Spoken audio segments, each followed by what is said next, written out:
My name is Lena Whitaker, and I was 41 years old when my husband looked at my mother sitting on our kitchen floor and said, "She is not my emergency." My mother was 83. Her name was Ruth Allen. She weighed 109 pounds that winter.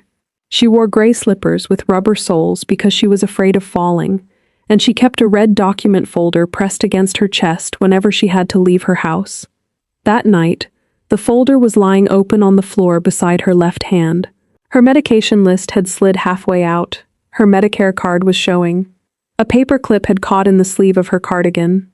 I remember the sound of the refrigerator motor. I remember the smell of chicken soup burning on the stove, because I had forgotten to turn the burner off. I remember my husband Derek, standing at the back door in his navy dress shirt, holding his truck keys between two fingers, like he was already late for a life more important than ours. I said, "Please help me get her into the car." He looked down at my mother, not with fear and not with concern. He looked at her like she was a wet box someone had left in the wrong room. Then he said, "Call an ambulance if you want drama. I have a county bid meeting at 7. My mother lifted her eyes to him. She did not ask again. That was the part that stayed with me. An 83-year-old woman who had once made room for him at every holiday table, who had lent him money twice and never told anyone, who had written his name in her own hand on a page most men would have considered sacred, looked at him and understood him in one sentence.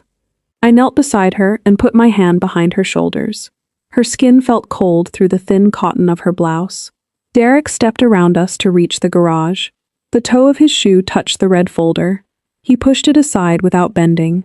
That was the last time his name belonged to anything my mother had built. By 8:12 the next morning, his name was gone. I did not scream when he refused. I did not throw the soup pot at the wall. I did not tell him he was a monster, although I had the words in my mouth and could taste them like metal. I called my neighbor, Mona Ellis. Mona was 64, retired from the county clerk's office, and the kind of woman who could wake from a dead sleep and know where her shoes were. She answered on the second ring. I said, "It's Mom, I need help." She said, "I'm putting on a coat." No questions, no sigh, no performance. 4 minutes later, she was at my back door, with her hair pinned up wrong, and her old green Buick running in the driveway. She saw my mother on the floor, and looked at Derek's empty place by the door. She did not ask where he was. That was Mona's kindness. She had lived long enough to know that some absences tell the whole story. We got my mother into the car in 2 slow moves. I held her under the arms. Mona lifted her legs and kept saying, "Easy now, Ruth. We're not rushing you, we've got you." My mother kept one hand on the red folder. At the hospital, they put her in a bed in a curtained room under a clock that was 7 minutes fast. Her blood pressure was low. Her potassium was off. The nurse asked when she had last eaten more than a few bites. I said breakfast. My mother corrected me. "Tuesday," she said. It was Friday night. That is what shame can do to an old woman. It can make her hide hunger from her own daughter, because she does not want to be a burden in a house where one man has been teaching her that she is one. My husband had not started as a cruel man. That matters because cruel people rarely arrive wearing their real faces.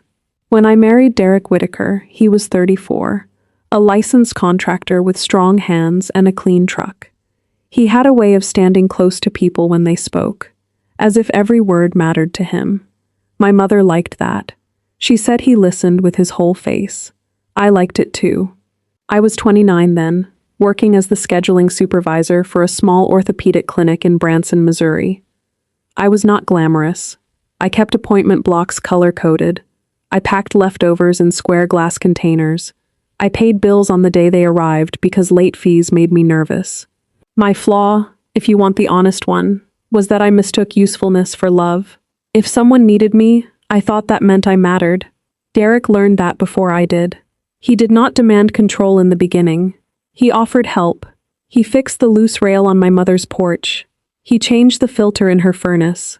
He drove her to the eye doctor one afternoon when I could not leave work, and he came back with a receipt folded in half and refused to take the $15 she tried to give him for gas. My mother called him a blessing. I called him steady. For the first 2 years, He was both of those things often enough that I ignored the other moments. By then, my mother had begun trusting him with small practical things. She let him call the insurance company after hail damaged the roof. She let him meet the adjuster. She let him arrange the repair. And when the check came, she signed it over to his company because he said it would keep paperwork simple. The roof was replaced. That part was true. But the invoice was $8,600 higher than the estimate from another contractor. When I asked, Derek said material costs had changed. My mother said not to make a fuss. He had taken care of it, and that was what mattered. That became the pattern. He would create a problem by making ordinary things sound complicated. Then he would solve the problem. Then my mother would feel grateful for being rescued from something she had understood perfectly well before he explained it. I did not see the pattern clearly because I was inside it. If you are listening to this, and you have ever watched someone you love become smaller around a person who calls himself helpful, tell me in the comments. Not for gossip, for witness.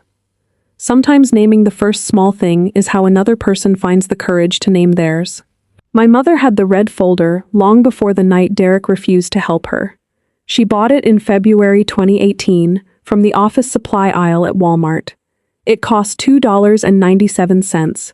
She wrote Ruth Allen, important in black marker across the tab. Inside were her medication list, her insurance cards, the phone number for her cardiologist, copies of her deed, her bank contacts, her power of attorney, and a letter my father had written to her in 1999 when he thought his chest pain was worse than it was. She kept that letter in the back pocket of the folder. The first time she showed it to me, she said, "If something happens, I don't want you looking through drawers while people tell you what to do." That was my mother, practical even in fear. In June 2019, after she had a small stroke that affected her left hand for 11 days, she asked me to take her to see attorney Celia Marsh. Celia had a one-story office behind the old courthouse. Her waiting room smelled like coffee and lemon polish. She had represented my parents when they bought the Juniper Roadhouse in 1982. Derek came with us because he said estate planning had construction implications if the property was ever renovated or sold. I should have heard how strange that sounded. Celia asked my mother who she wanted as her primary decision maker if she became unable to manage things herself. My mother said, "Lena." Celia asked for a backup. My mother looked at Derek. He smiled at her, gentle and ready. She said, "Derek has always helped with the house. Put him after Lena." That was the first place his name went. Backup agent on the durable power of attorney. A month later, Derek drove her to the bank while I was working a double clinic schedule because 2 staff members were out sick. He told me afterward that she wanted him listed as an authorized signer on her household checking account, just in case I was unavailable. My mother confirmed it. She said, "He knows how to talk to those people. I get tired." That was the second place his name went. In November 2020, during the pandemic, Derek told us both that the Juniper Roadhouse needed to be protected from probate delays. He had been watching videos and talking to a title guy. He said if my mother died, the house could get tied up for months. And if anything happened to me too, there needed to be a practical person who could keep taxes paid and utilities on. He never said he wanted the house. He said he wanted to protect it. Celia drafted a revocable living trust. My mother remained in full control. I was first successor trustee. Derek was second successor trustee. The house transferred into the trust. The bank account stayed separate, but the savings account listed the trust as beneficiary. Derek brought donuts to the signing. My mother thought that was sweet. After that, he began speaking about the Juniper house differently. Not your mom's house. The Juniper property. Not Ruth's savings. The reserve. Not Lena's decision. Our family's plan. I noticed the words, but I did not challenge them. I was tired. My mother was aging. My job had become heavier after the clinic expanded. Derek's business had grown, then slowed, then grown again. Our marriage became a hallway where we passed each other carrying problems. The decline in my mother's health was not dramatic. It came in small thefts. 1 week she stopped driving at night. 1 month she stopped carrying laundry downstairs. Then she forgot to renew her car registration. Then she stopped going to Wednesday Bible study because she said the folding chairs hurt her back. By spring 2025, she needed help with groceries, pills, and showering on bad days. I went before work on Mondays and Wednesdays. I went after work on Fridays. Mona checked on her Tuesdays. A home health aide named Patricia came Thursday mornings for 2 hours. Derek helped only when there was an audience. If the pastor asked, he said, "We're doing everything we can." If my mother thanked him in public, he touched her shoulder and said, "Family takes care of family." In private, he kept a spreadsheet. He called it Ruth Expenses. It had tabs for mileage, repairs, pharmacy runs, missed work, and opportunity loss. He put dollar signs beside time. He assigned himself $55 an hour for driving to her house. He listed the grab bars he had installed 7 years earlier at current market rate. When I found the spreadsheet open on his laptop, the total at the bottom was $31,460. I asked him what it was. He did not look embarrassed. He said, "Documentation." For what? For when your family starts pretending I never contributed. My family was my mother and me. There was no one else to impress. That summer, he began pressuring her to sell the Juniper house and move into assisted living, not because she wanted to, because he had found a developer who wanted 3 lots on that block. The developer had already bought the corner property for $218,000. Derek believed my mother's house could sell for $265,000 if she moved before the roof needed work again. My mother said no. He did not argue with her directly. He argued through concern. He told her the porch steps were dangerous. He told her old wiring caused fires. He told her a woman her age could fall and lie there for 2 days. He told her my work schedule made me unreliable, then apologized when I got angry and said he only meant I was overburdened. He never called himself impatient. He called himself realistic. On September 9th, 2025, my mother asked me to take her back to Celia Marsh. She wore her navy church dress, the one with pearl buttons, because she believed legal offices deserved respect. She carried the red folder in both hands. Her left hand shook now, so I kept my palm under the folder as we walked from the parking lot. Derek did not know about that appointment. I need to be clear about something. I did not take my mother to change documents because I hated my husband. I took her because she asked me to. She had been watching him. Quiet people do that. They let talkative people show the truth because talkative people cannot help themselves. Celia closed her office door and asked my mother if she wanted me in the room. My mother said yes. Then she opened the red folder and took out a page covered in her careful handwriting. It said, "Things Derek has said." There were dates. March 14th, cannot call every time a machine makes a noise.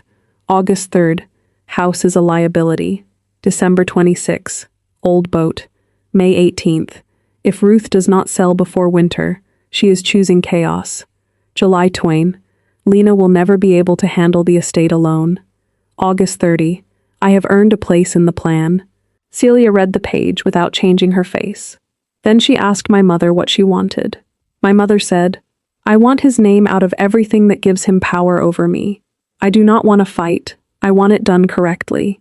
That day she signed a new durable power of attorney, naming me first and Mona second. She signed a healthcare directive naming me and Patricia, not Derek, as emergency contacts if I could not be reached. She signed a trust amendment removing Derek as successor trustee and replacing him with Celia's office as professional backup if both Mona and I could not serve. She signed a letter to Ozark Community Bank, removing Derek as authorized signer from her household account, effective upon delivery. But Celia did one more thing. She prepared a sealed instruction packet. It was not dramatic. It was 3 copies of the signed documents, 2 bank letters, 1 certified instruction to the brokerage office that held my mother's $186,000 savings certificate, and 1 notice to the county recorder regarding the trust certification on the Juniper Road property. Celia put them in a legal envelope and wrote, "Deliver upon Ruth Allen's direct authorization or upon documented emergency," in blue ink. My mother held the envelope in her lap and looked at me. "Not yet," she said. I asked why. She said, "I want to give him one clean chance to be family when there is nothing in it for him." That sentence hurt me because part of me still wanted him to pass. For 3 months, he did not know that chance was waiting. He failed it on a Friday night in December. The day started ordinary. I worked until 5:35. We had 3 post-op patients with insurance denials, and 1 surgeon had added cases to Monday without telling scheduling. I left the clinic with a headache behind my right eye and stopped at my mother's house to bring soup, rolls, and a new pill organizer with larger print. She was sitting in her recliner with a blanket around her knees, watching the local news with the volume too low. She said she had felt weak since morning, but did not want to bother me. I checked her pill box. Thursday evening pills were still there. Friday morning pills were still there. Her water glass was full. The soup I had left 2 days earlier was untouched in the refrigerator. I told her she was coming home with me for the night. She argued for 6 minutes. Then she tried to stand and could not. I called Derek from her living room. He said, "I am getting ready." I said, "Mom is weak. I need help bringing her to our house or maybe urgent care." There was a pause. I heard a drawer close. "Tonight is the county bid dinner," he said. "I know. I need 15 minutes. Lena, this is exactly what I mean. Every time something matters, Ruth becomes the emergency." I looked at my mother. She was pretending not to listen. I said, "She is 83, and she can't stand." He said, "Then call professionals." I should have called an ambulance from her house. Instead, I made the mistake of believing I could still make my husband behave like a husband if he saw her himself. Mona helped me get my mother into my car. We drove to my house because it was closer to the hospital and because I thought Derek would help once we got there. He was at the kitchen island when we came in. He had his laptop open and his sport coat on the back of a chair. The red folder was under my mother's arm because she had insisted on bringing it. We made it 6 steps inside before her knees folded. She did not fall hard. I caught most of her weight, but she went down to the kitchen floor, and the red folder spilled open beside her. That is where this story began, with my mother on the tile, with my husband's keys in his hand, with one sentence that ended 12 years of pretending. "She is not my emergency." After Mona and I took my mother to the hospital, Derek sent one text at 9:04 p.m. "Did you use my truck blanket?" That was it. No question about her oxygen. No question about the room number. No question about me. I stared at the message while the nurse put a warm blanket over my mother's legs. Then my mother asked for the red folder. I placed it on the bed beside her. Her fingers moved over the tab. "Call Celia," she said. It was 9:17 p.m. I said, "Tomorrow morning." My mother turned her head toward me. Her face looked smaller under the hospital light, but her eyes were steady. "Tonight," she said. I authorized it. He had his chance. I called Celia's office expecting voicemail. Celia answered because the office line forwarded to her cell after hours for existing clients in emergency situations. I explained what happened in plain words. I did not embellish. I did not call Derek names. I said my mother had been transported to Mercy South with weakness, dehydration, and missed medication. I said Derek had refused assistance and left. Celia asked to speak to my mother. I held the phone to her ear. My mother said, "Deliver the packet. Remove him. All of it." Celia asked 2 questions to confirm identity. My mother answered both. Then Celia said, "I will handle it in the morning. Lena, take pictures of the folder contents as they are now. Keep copies of any texts. Ask the nurse for discharge notes when available. Do not argue with your husband tonight." That last instruction saved me from myself. Because Derek came home at 11:38 smelling like steak, cologne, and winter air. I was in the living room, still wearing the sweatshirt with soup on the sleeve. My mother had been admitted for observation. Mona was staying with her until I returned in the morning. Derek put his keys in the bowl and said, "So what did they say?" I said, "Dehydration. Medication lapse. Electrolytes. They are keeping her overnight." He loosened his tie. "I told you she needed facility care." That was his instinct. Not concern. Positioning. I said nothing. He watched me for a reaction. When he did not get one, he walked to the refrigerator and opened it. "You left soup burning," he said. "I know. The house stinks. I know." He closed the refrigerator. Don't punish me with silence because I refused to be manipulated. I looked at him then. I really looked. He was a handsome man still. 46, broad-shouldered, clean-shaved. The kind of man strangers trusted with a handshake. He had built a life on appearing dependable to people who did not need him at midnight. I said, I am not punishing you. Good. Because tomorrow we need to talk about permanent care. This proves my point. I said, tomorrow we'll be busy. He thought I meant the hospital. I meant Celia. Before the reversal, there is always a quiet hour where the person who caused the damage still believes the world is arranged around their version of it. For Derek, that hour came at 8:04 the next morning. He was at the kitchen table with coffee and his laptop, wearing his gray pullover from Whitaker Construction. He had opened the Ruth expenses spreadsheet again. I know because I saw the green and white columns when I walked behind him. He said, I added last night's disruption. What disruption? Lost bid dinner value.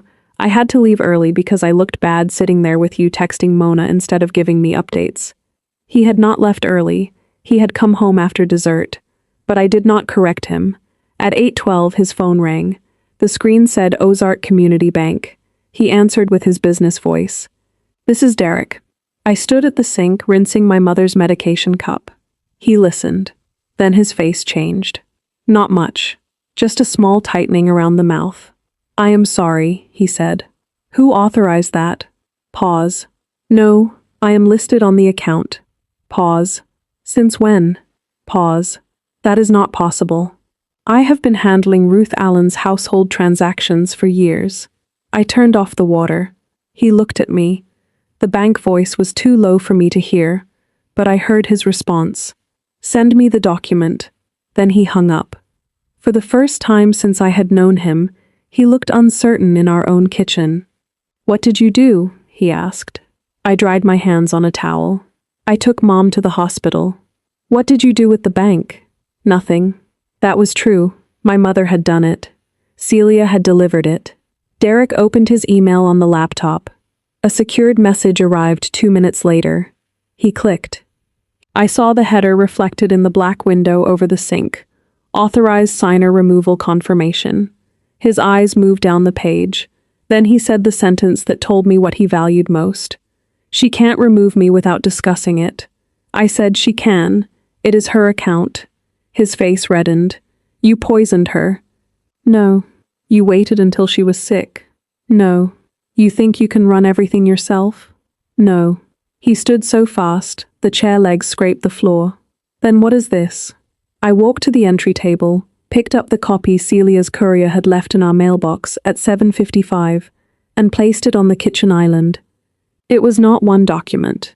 It was a stack. Bank authorization removal, durable power of attorney revocation and replacement, healthcare directive update, trust amendment, brokerage beneficiary instruction, certificate of trust. Each page had my mother's signature. Each signature was dated September 9th. 3 months before the hospital. Derek saw the date. That was the first impact. He had been removed before he knew there was a fight. He picked up the trust amendment. His thumb moved down the page until it stopped. There it was. Former second successor trustee, Derek Allen Whitaker, removed. Replacement backup fiduciary, Marsh Legal Services, PC. He flipped to the next page. He saw the brokerage instruction. Former contingent beneficiary, Derek Allen Whitaker, removed. He flipped again. He saw the county recorder notice. His mouth opened, but no sound came out. Silence has a body in moments like that. It stands in the room. It leans against the cabinets. It makes the hum of the refrigerator sound louder than any shouting. Derek put both hands on the island. That house was part of our retirement plan, he said. There it was. Not your mother's safety. Not Ruth's wishes. Our retirement plan, I said. It was never ours. He looked at me like I had betrayed a contract I had not known existed. At 8:26, his phone rang again. This time it was Celia Marsh. He did not answer. She left a voicemail. He played it on speaker by mistake, because his hands were shaking. Her voice filled the kitchen, calm and dry. Mr. Whitaker, this is Celia Marsh. I am calling to confirm that Ruth Allen's updated fiduciary documents have been delivered to the relevant institutions. You are no longer authorized to conduct financial transactions, request information, access the household account, act as successor fiduciary, or represent yourself as having authority over Miss Allen's property or care. Any future contact with institutions on her behalf should be directed through Ms. Allen or her appointed agent. Thank you. The message ended. Derek stared at the phone, then he laughed once. It was not humor, it was a crack. Appointed agent, he said. That means you. Yes. You think that makes you powerful? No, it makes me responsible. He pushed the documents away. This is elder manipulation. I said, then call Celia. She will explain capacity, witnesses, and notary records. He pointed at me. You planned this. Mom planned this. I honored it. After everything I did for that woman, that was when I took out the spreadsheet. I had printed it at 6:10 that morning from the copy I had emailed myself months earlier. I placed it beside the trust amendment. His own title sat at the top. Ruth expenses, mileage, labor, opportunity loss, disruption. He looked at it and knew. Not that I had caught him. He was not afraid of being caught. He was offended that his record-keeping could be used by someone else. I said, you kept a ledger on my mother. She kept one on your words. Then I placed her handwritten page beside his spreadsheet. Things Derek has said. He read the first 3 lines and shoved it away. This is pathetic, he said. I said, no, it is specific. That word bothered him more than anger would have. Specific. Because specific things survive denial. The collapse did not happen all at once. People like Derek do not fall straight down. They grab for every surface on the way. First, he blamed me. He said I had turned an old woman against him. He said I resented his practical mind. He said I had always wanted a mother more than a marriage. I let him speak. Then he blamed my mother. He said she had been sharp enough to sign papers, but not sharp enough to understand what he had sacrificed. He said she was ungrateful. He said old people become selfish when they sense they are losing control. I let him speak. Then he blamed Celia. He said lawyers stir up families for billable hours. He said Celia had never liked him. He said a professional fiduciary as backup was a money grab. I let him speak. Then he blamed the bank. He said they had no right to change access without notifying him in advance. He said he would move his business accounts. He said Ozark Community Bank would regret treating a local contractor like a criminal. Still, I let him speak. Because the more he talked, the clearer the truth became. He never asked whether my mother was awake. He never asked whether she was frightened. He never asked whether I needed to go back to the hospital. At 8:51, Mona knocked on the back door. I had called her from the hospital parking lot at 7:20 and asked if she could come sit with me while documents were delivered. She had said I was expecting this call. She entered without waiting because she had watched me give too many polite chances to a man who used politeness as rope. Derek turned on her. Of course you are here. Mona removed her gloves finger by finger. Good morning, Derek. You helped them. I drove an old woman to the hospital after you stepped over her folder. If that is what you mean, yes. His face went still. He had not known anyone saw the folder. Mona looked at me. Ruth is sitting up. She ate half a banana and asked if you remembered her glasses. That small update almost broke me. Not the documents, not the fight. Half a banana and glasses. Because real care is usually not dramatic. It is remembering glasses. Derek picked up his keys. I am going to the hospital. I stepped between him and the door. No. He stared at me. Move. No, Mom does not want visitors except me and Mona today. Her directive says that. The hospital has it. I am her son-in-law. You are not her agent. You are not her emergency contact. You are not on her visitor list. His voice dropped. Do not embarrass me in public. There it was again. Not do not hurt me. Not let me make it right. Do not embarrass me. I said, you embarrassed yourself on my kitchen floor. Mona stood behind me, quiet as a locked door. For a moment, I thought he might push past us. Then his phone buzzed again. It was Gary Wellman. The developer, who wanted the Juniper Road lots. Derek answered, because men like him cannot resist the voice of a deal. Gary, not now. Pause. What do you mean Celia called you? Pause. No, I am still involved. Pause. His eyes moved toward me. Gary, listen to me. Ruth is confused right now. I reached for my phone and pressed record. Derek saw me do it. He stopped talking. Gary's voice was faint, but clear enough. Derek, I just need to know if you have authority to negotiate or not. My title company is not touching this without clean authorization. Derek lowered the phone. The deal had disappeared while he was standing in our kitchen. His name was gone from the bank, gone from the trust, gone from the health directive, gone from the brokerage instruction, gone from the quiet future he had built in his head with my mother's roof over it.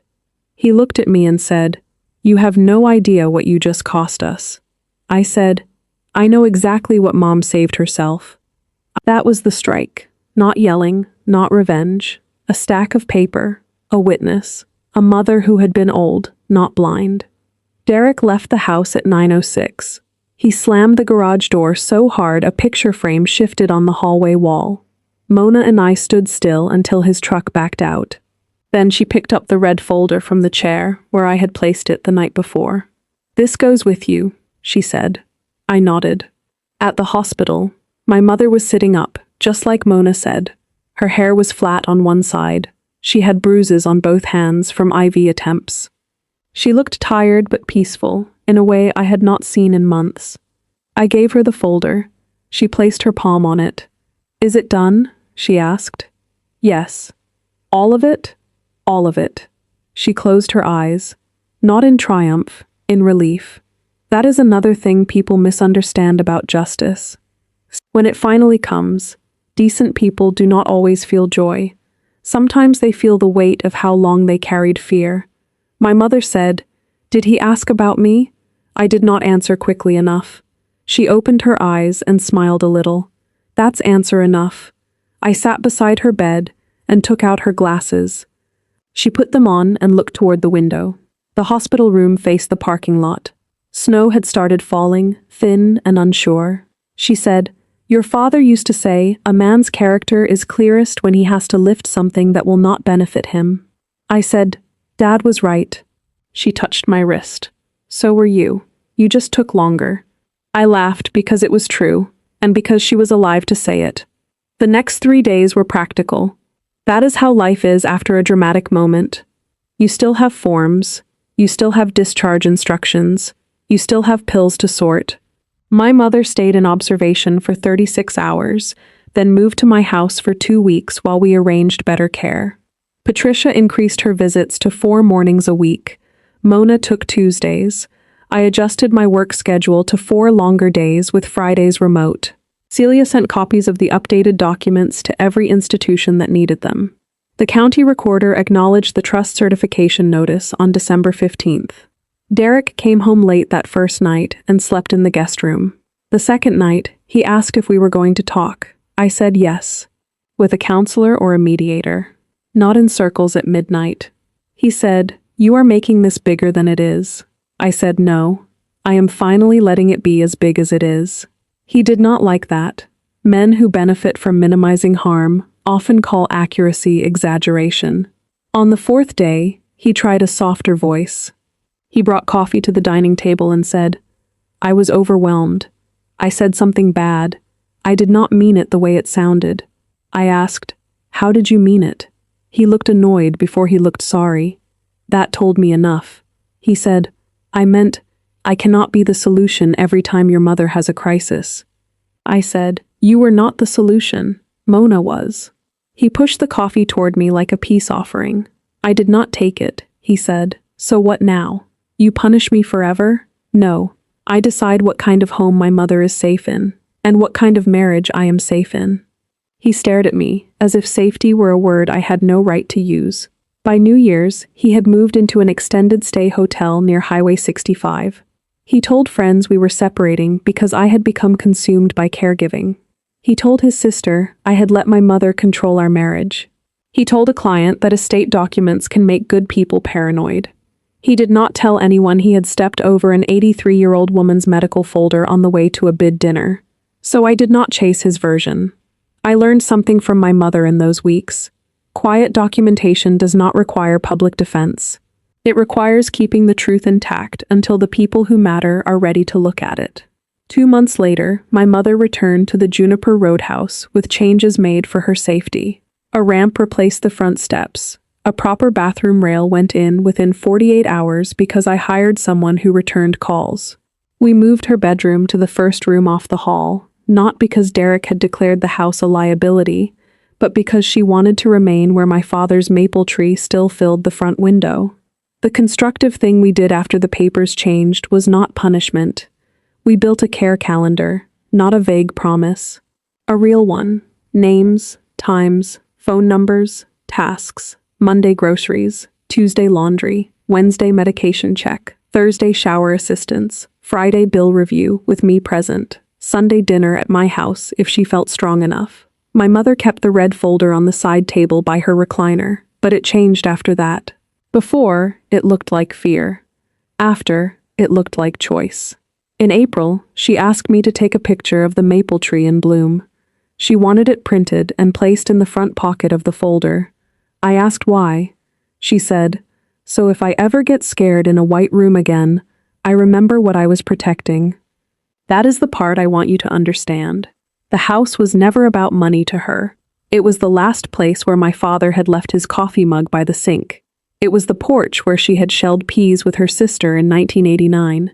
It was the hallway where I had measured my height in pencil until I was 14. It was the maple tree he planted after my miscarriage, because he did not know what to say and needed to do something with his hands. Derek saw a property. My mother saw a life.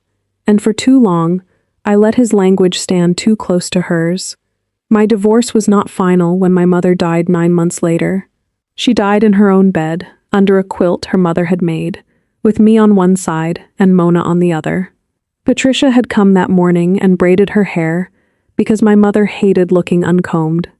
The red folder was on the table. The maple tree picture was in the front pocket. After the funeral, Derek sent one message. "I am sorry for your loss. We should discuss unresolved property issues when you are ready." I read it twice, then I forwarded it to my attorney. There were no unresolved property issues. That had been my mother's final gift to me, not money. Clarity. The Juniper Roadhouse passed according to the trust. I did not sell it to Gary Wellman. I rented it to Patricia's niece, a single mother with 2 children, at a fair rate she could manage. The first month she moved in, her little boy hung a bird feeder from the maple tree. My mother would have liked that. I kept the red folder. It sits now in my desk drawer, not because I need the documents every day, but because it reminds me of 3 things. First, old age does not erase ownership. A person can be frail and still have the right to decide who is safe. Second, help that keeps score is not help. It is a loan waiting for a weak moment. Third, when someone refuses to lift what will not benefit them, believe what you just saw.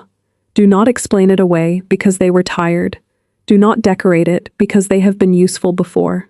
Do not call it realism when it is contempt wearing work boots. My husband refused to help my 83-year-old mother when she was on the floor. The next morning, his name was gone. But the truth is, he had removed himself long before the documents caught up. He removed himself every time he turned care into cost. Every time he called her house a liability. Every time he made an old woman feel expensive for needing water, pills, and a hand under her elbow. The papers did not destroy him. They revealed what his own choices had already made true. If you have an aging parent, an aunt, a neighbor, or anyone vulnerable who still has documents, accounts, keys, passwords, or a house full of memories, do not wait for a crisis to learn who has access. Ask questions while everyone is calm. Put wishes in writing.